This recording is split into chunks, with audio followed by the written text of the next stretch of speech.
શિક્ષણ સમિતિ સંચાલિત તાંદલજાની નેતાજી સુભાષચંદ્ર બોઝ પ્રાથમિક શાળાને નિર્ભયતાની નોટિસ આપ્યા બાદ દોડતા થયેલા સમિતિના અધ્યક્ષ અને શાસનાધિકારીએ તાત્કાલિક સ્કૂલને બંધ કરી બેગલેસ શિક્ષણનો પ્રારંભ કરતા બાળકોના અભ્યાસ બગડી રહ્યો છે.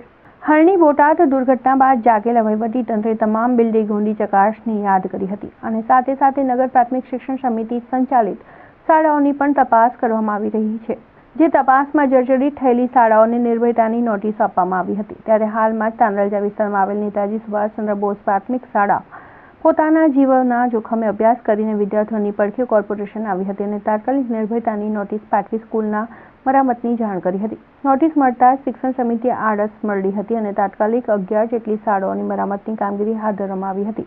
જેમાં તાંદલજા વિસ્તારની પણ નેતાજી સુભાષચંદ્ર બોઝ પ્રાથમિક શાળામાં સવાર અને બપોરની પાળીમાં અભ્યાસ કરતા અંદાજે 800 થી વધુ વિદ્યાર્થીઓને 2 ક્લાસ શિક્ષણ આપવાનો પ્રારંભ કર્યો હતો. જેમાં વિદ્યાર્થીઓને પ્રતિદિન સ્કૂલે બોલાવી તેમને એસેસમેન્ટ આપવામાં આવે છે અને ત્યારબાદ ઘરે મોકલવામાં આવતા હોય છે. ત્યારે વિદ્યાર્થીઓના શિક્ષણને માઠી અસર પહોંચી રહી છે. આગામી માસમાં ફાઇનલ પરીક્ષાઓ યોજાનાર છે. ત્યારે વહેલી તકે જ શિક્ષણ સમિતિ દ્વારા કોઈ ઠોસ નિર્ણય લઈ નજીકમાં વિદ્યાર્થીઓને શિક્ષણ આપવાનું શરૂ કરે તેવી માંગ ઉઠી છે. શાળાના મરામતની કામગીરી દરમિયાન કોન્ટ્રાક્ટરના મજૂરો કામ કરી રહ્યા હતા, પરંતુ મજૂરોને સેફટીના સાધનો પણ આપવામાં આવ્યા ન હતા.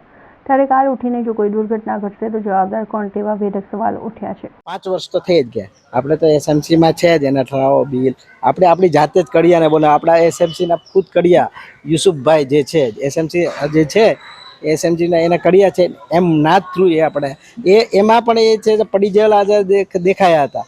ઉપર ટાંકી છે અને પેલું પાણી પડે ને એટલે એ ભેજના હિસાબે ફરી પાછા થયા. આ 5-6 વર્ષ થયા એને અને 5-6 વર્ષે પાછું થયું. એટલે હવે અહીંયા મારે સવાર બપોર 2 શાળાઓ છે. મુખ્ય શાળા તો બપોરની શાળા છે, મારે તો સવારની શાળા છે. મુખ્ય શાળા છે એમાં 540 છે લગભગ જેટલા બાળકો છે અને મારી શાળામાં 330 જેવા બાળકો છે. 330 જેવા એમાં 300. હા, એસાઇનમેન્ટ અહીંયા આવે છે. વાલીઓ તમે જુઓ છો બાજુનું બિલ્ડિંગ આપણું સારું જ છે, ત્યાં આવે છે, બાળકો ભણે છે.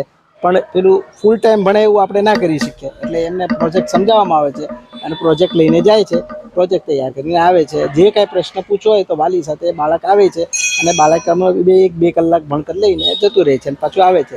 એટલે આપણે અભ્યાસ બાળકોના અભ્યાસને કાંઈ વાંધો આવે એવો તો પગલાં આપણે કાંઈ લેતા નથી. અને આ જે વસ્તુ છે આ બધું અમે ઉપર તો જાણ કરેલી જ છે અને ઉપરથી જે રીતે પગલાં લેવાય એ રીતે બધું કામ ચાલી રહ્યું છે.